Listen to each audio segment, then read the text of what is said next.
In this video, we're going to talk about the addition of a species called carbenes. Now, you've probably never heard of carbenes before, and the reason for that is because they're very highly reactive, they're neutral, divalent carbon compounds. All right, so what does a carbene actually look like? The simplest carbene looks like this: CH2 with a pair of electrons on it. Now, obviously, in these types of compounds, the carbon doesn't have an octet of electrons around it, and therefore this is why it's highly reactive. But if you think about the formal charge on that carbon, you're going to find out that it's zero, right? So this particular carbene is called methylene. Obviously, CH2 is methylene. And the question is, well, how do you get these carbenes if they're so highly reactive? Generally speaking, you're going to have to make carbenes in situ with something that you're going to react, and then they're going to react with things. So one of the ways that we can make carbenes is by treating um, either chloroform or bromoform with a strong base. So this process yields what are called dihalocarbene, so dichlorocarbene or dibromocarbene. To show you how this works, I'm going to take a strong base. Usually the base that we use is some type of alkoxide like tert butoxide. It's bulky base, works really well, and it's going to react with, here I have chloroform. Now chloroform is actually somewhat acidic. The reason is because the chlorines are withdrawing electron density from the carbon, and in turn that carbon then starts to draw electron density away from the hydrogen, making that hydrogen somewhat acidic. Chloroform's polar. The reason why it's polar is because that hydrogen is relatively acidic. So I can deprotonate it. So the result is I get now an alcohol and an anion. So the trichloromethyl anion, trichloromethyl anion. And this trichloromethyl anion is somewhat unstable. And basically, if a chloride ion leaves, then I get dichlorocarbene. So this is how I'm producing a carbene. Another way that we can generate carbenes is using compounds that are called diazo compounds. Diazo compounds. Now, the simplest diazo compound looks like this, and I know it looks kind of scary, maybe at first, but let me break this down for you. This is called diazomethane. Now, obviously, you don't see methane here. You see a CH2 group. This is one particular resonance structure, and if I think about another resonance structure, obviously this is going to be the most the major resonance contributor, but there is a minor resonance contributor where I can move electrons from the nitrogen on the right, and when I do so, I can then break one of the carbon-nitrogen bonds and move those electrons onto the carbon. And the result is this. Now, why is this important to recognize? Because now this is very similar to what we saw with the trichloromethyl anion, right? I now have a pair of electrons on the carbon, and I have this nitrogen species where if I simply heat this up, that carbon-nitrogen bond breaks and the electrons go to the nitrogen. Why? Well, because now I get nitrogen gas. So the product of this reaction is methylene, right, our simple carbene, plus N2 gas, and the N2 gas evolves, and so you shift the equilibrium toward the formation of carbene. There are a whole slew of diazo compounds.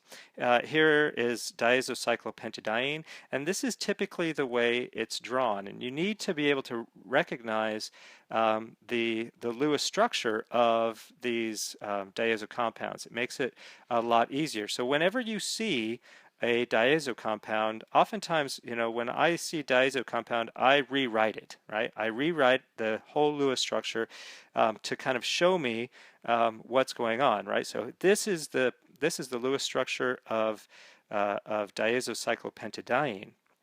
And of course, I can draw a resonance structure donating electron density into the carbon now, and I get this, right? So now my carbine can be formed, and actually this is resonance stabilized into the ring. And so when I heat this up, I can break that carbon-nitrogen bond, and I end up with my cyclopentadienyl carbene. And this is actually fairly stable in that it can undergo, well, it can't really undergo resonance stabilization because that carbon, notice, is it's kind of, well, I guess it can undergo resonance stabilization with the pi system, right? So the thing that we have to understand is, again, we said that carbenes are very reactive and so they react with alkenes, and when they react with alkenes, they yield cyclopropanes. So here I have some alkene. I react it with, in this particular case, dihalocarbene. It's a concerted mechanism, so I get attacked by the pi system onto that carbon, and now those lone pair of electrons go back into the pi system. So it's a concerted mechanism. It's syn addition, right, just like an epoxide, and I end up with this. So now the carbon, which has the two halogens attached to it, and this is certainly a stereospecific reaction, right? We get syn addition and form our now another three-membered ring, notice. So notice the patterns, the trends of patterns that are emerging, and I get a cyclopropane. So this is a dihalo cyclopropane derivative. And this is kind of a cool reaction because cyclopropanes, if you recall, are fairly energetic, right? They're not very stable. They have high angle strain to them. But we certainly can make them with carbenes, and so that's kind of a cool little twist to these types of reactions. And likewise, I could take an alkene and I can react it with my cyclopentadienyl carbene, right, that I formed from the diazo cyclopentadiene, and I get something that looks like this. So if you think about the carbon, the cyclopropane ring, if it's in the plane of the board, that cyclopentadiene is going to be essentially perpendicular to the plane of the board. So you have one dash and one wedge in your structure. And so, sometimes it's kind of interesting to draw these particular structures, but there you have it, right? Now, one thing to note, and that is that because of the instability of the carbenes, usually they're generated in the presence of the alkene. So you never really see an alkene reacting with dichlorocarbene or reacting with cyclopentadienyl carbene.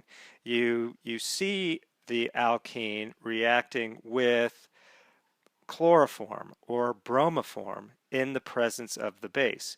So the key is recognizing, okay, when I have, in this case, bromoform and potassium terbutoxide, I'm going to form the dibromocarbene, and that dibromocarbene is going to add across the double bond to form my cyclopropane ring.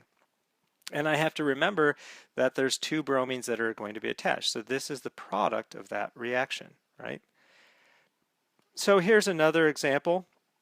So here I have an aza cyclohexadiene, aza cyclohexadiene with heat, again, when we see these, you know, one way kind of to cheat in terms of recognizing what they are is say, okay, this is a diazo compound. So the N2 is going to come off. I'm going to form a carbene. That carbene is going to add across the double bond.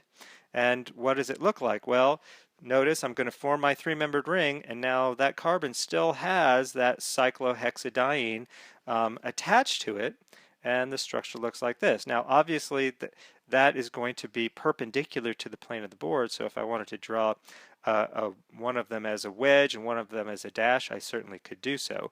I'm not showing any stereochemistry in this particular structure, and so it doesn't really matter. But you know, you can kind of see, you can get some really complex structures with in the reaction of an alkene with a carbene. Okay?